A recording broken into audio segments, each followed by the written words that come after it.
everyone, and welcome back to another episode of Chatting with Air Bubbles. Today we're going to be talking more about movies and cosplay, and I have an awesome guest with me today, a friend of mine, Brad, aka BH Cosplay. So I will let you introduce yourself to everyone watching. So like, who are you? Where can people find you? How long you've been creating? And the dreaded question of what is your favorite cosplay you've made? Oh yeah, well, thank you. It's so great. I'm so glad that I get to be here. It's awesome.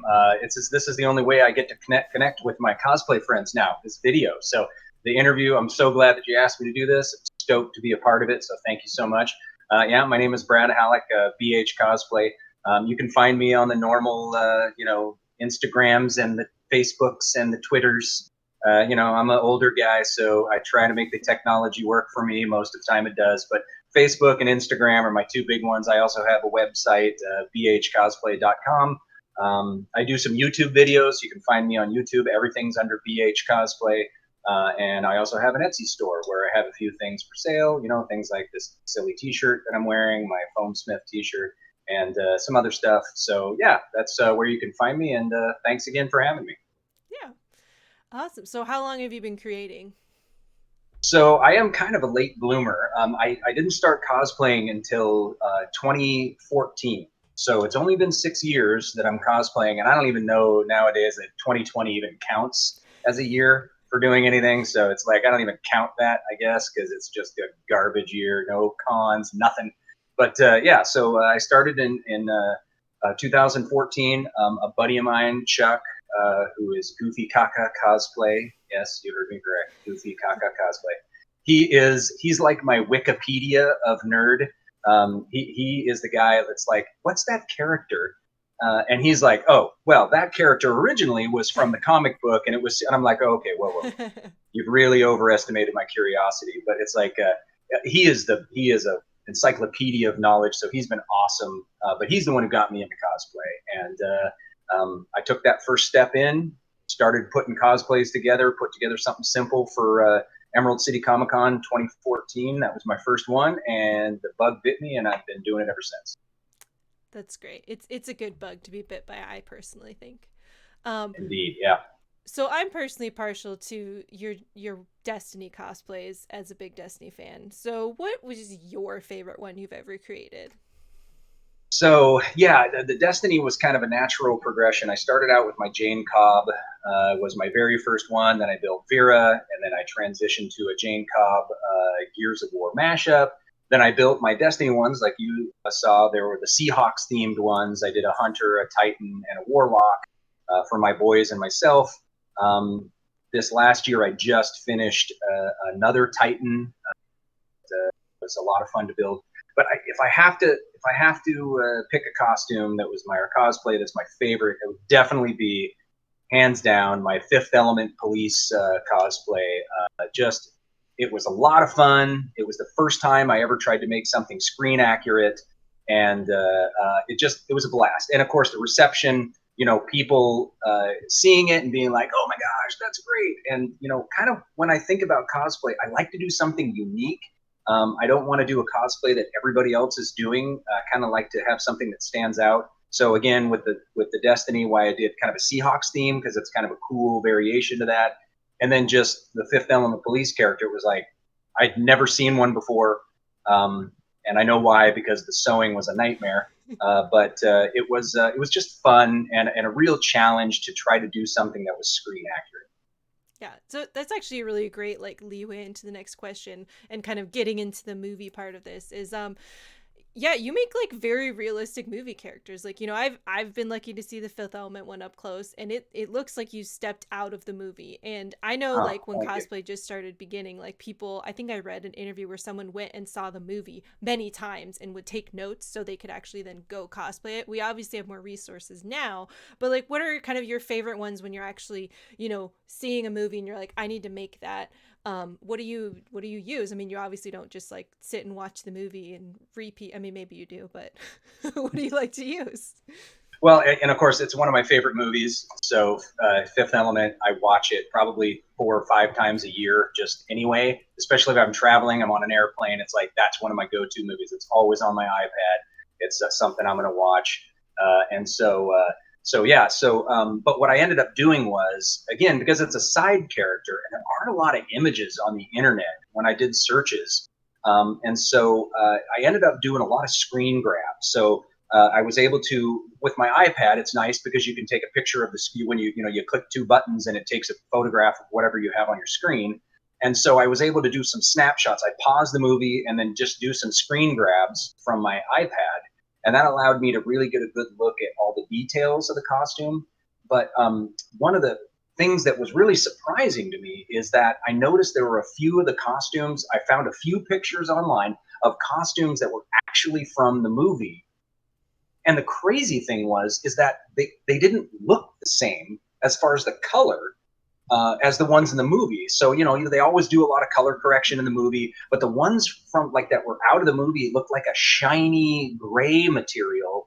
And it was like, well, it doesn't look like that in the movie. So I'm not going to make it a shiny, weird gray material. So I want to make it screen accurate, but not exactly like the one that came out, because then it wouldn't look the same. So you have to make some choices as a cosplayer. It's like, all right, like you said, I want it to look like it steps out of the screen.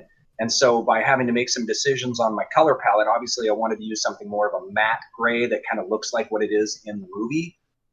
And so, I just had to make those decisions, and I'm really happy with the results. So that's, when you're doing something that you want to do screen accurate, tons of screen grabs, anything you can find on the internet. I have a folder for each one of my builds that's probably got 150, 200 photographs in it, where I've done screen grabs, anything I can find on the internet, any up close photographs.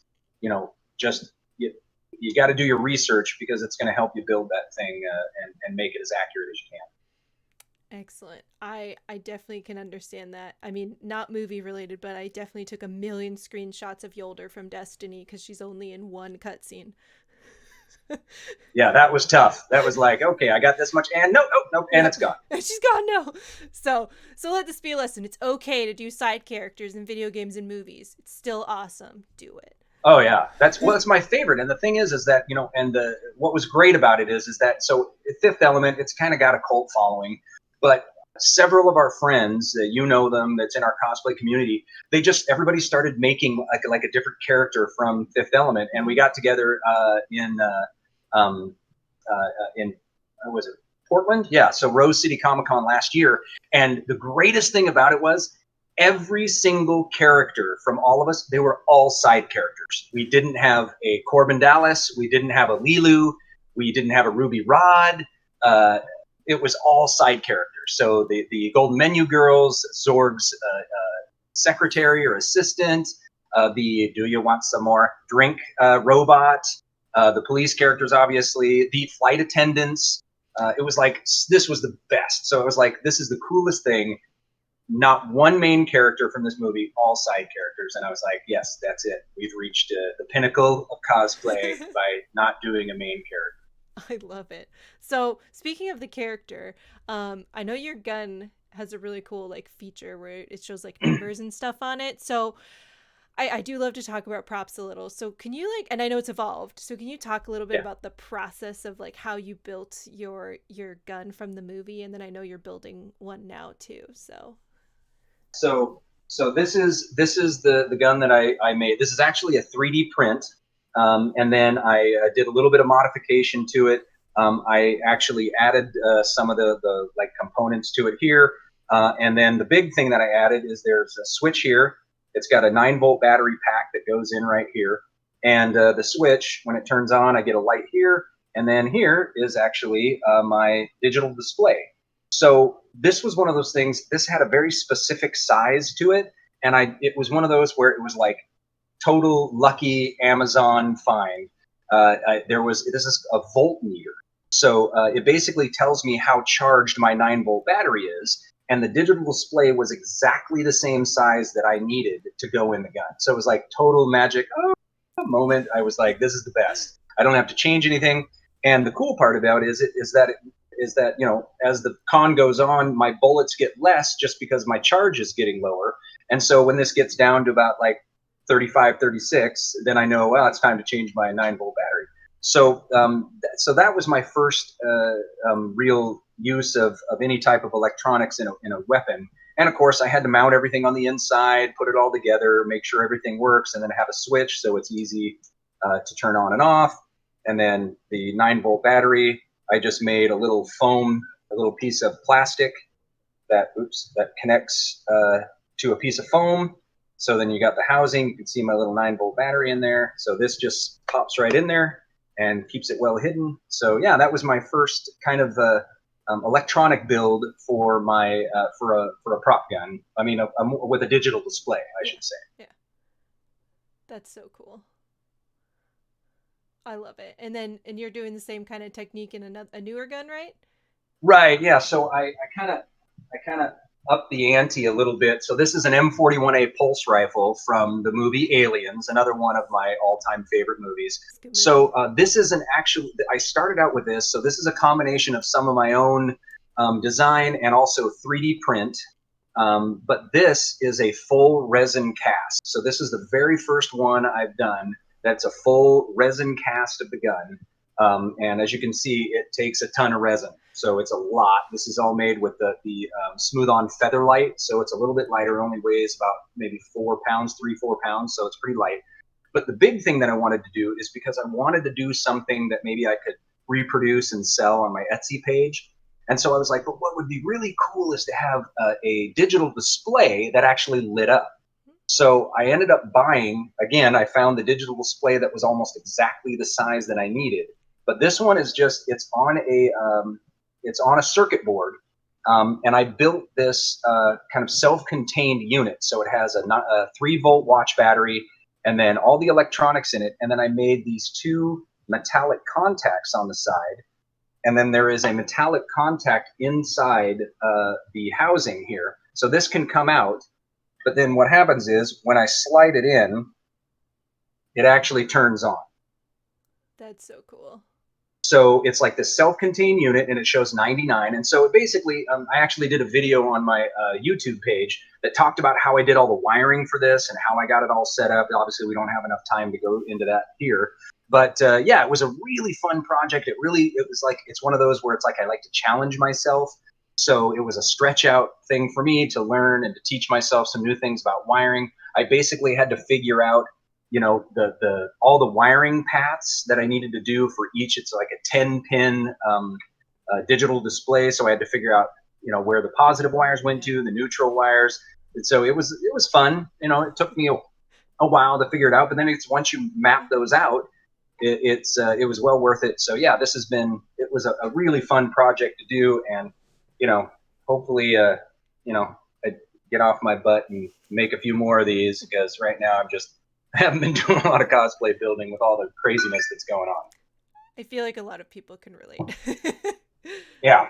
um, all right. I do really want to touch on this last question really quickly because we're almost out of time. But I feel this because I don't really cosplay a lot from movies, and it's not for lack of trying. It's just like I guess I just don't. But I feel like there's a pressure to be like exact to a movie. Like stepping, like we talked about, that stepping out of the movie, and that there's not a lot of wiggle room for individuality like you can do with a cartoon or a video game character or whatnot. So do you feel that? Is there some way we can like squash that feeling for people coming into cosplay who maybe have that fear too? Do you think people can add their individuality to movie characters? Oh, absolutely. And that's, it's funny because this is actually I have some of the armor back here behind me from my Fifth Element police character. So this is like my version 2.0, and you kind of see the light that lights up. There's one on the shoulder, and it uses a like an airsoft gun battery is what I wired into it. So and the nice thing about these is they're 9.6 volt, and they hold a charge for a really long time. So like this one battery will be good for like a 4-day con, and it's rechargeable. So that's kind of cool there. So, but when I made the first one, it was like, yeah, I really want to be screen accurate. I really want to make it look exactly like it came from the movie. But the thing to remember is like there's nobody, like you're judging yourself.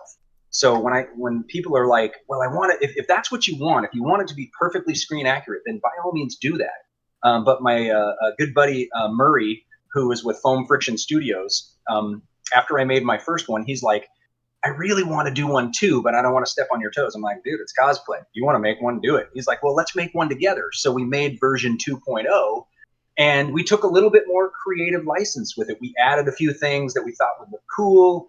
We did a little bit of changes here and there. They're not super obvious, but it's like, yeah. So the second ones we made, they're not, if you were to compare them exactly side by side to the ones in the movie, it's like, yeah, okay, I can see the difference. But when you're at a con, it's like people just see it and they see the whole package and they're like, oh my gosh, that's great. So I would encourage people, don't feel like you have to be constrained. I mean, just do what you want. I mean, make it the way you want. And if you want to take some creative license, if you want to go out and change something, do it. I mean, it just really depends on your own opinion. If you want to be strict and follow, and you want to be exactly like it walked off the movie set, then do that. But if you don't, take creative license. It's your cosplay. Do what you want with it. That's good. I love that. I'm gonna try and remember that. um, all right. Well, that was the last question I had, and we're kind of out of time. But I want to make sure everyone knows again where to find you in case they forgot. I know our brains are probably foggy right now, but yeah. So where can we all Yeah. find you again? Yeah, you can find me again. I have a website, bhcosplay.com. I'm on the place where I post the most is on Facebook and Instagram, and both of those are BH Cosplay. I've got an Etsy store. I also have a YouTube page. Again, everything's BH Cosplay. If you want to check out, I've got a few how-to videos and how I wired the M41A pulse rifle. That's on my YouTube channel, and some stuff about the Skyrim armor build I made for my wife and myself last year. So that's on there. But yeah, that's where you can find me. Awesome. Thank you so much. Once again, I'm Air Bubbles Cosplay. I should probably start saying that so these people aren't like, who the heck is this person? Yeah, thanks so much for joining us, and we will talk to you all next time. Bye.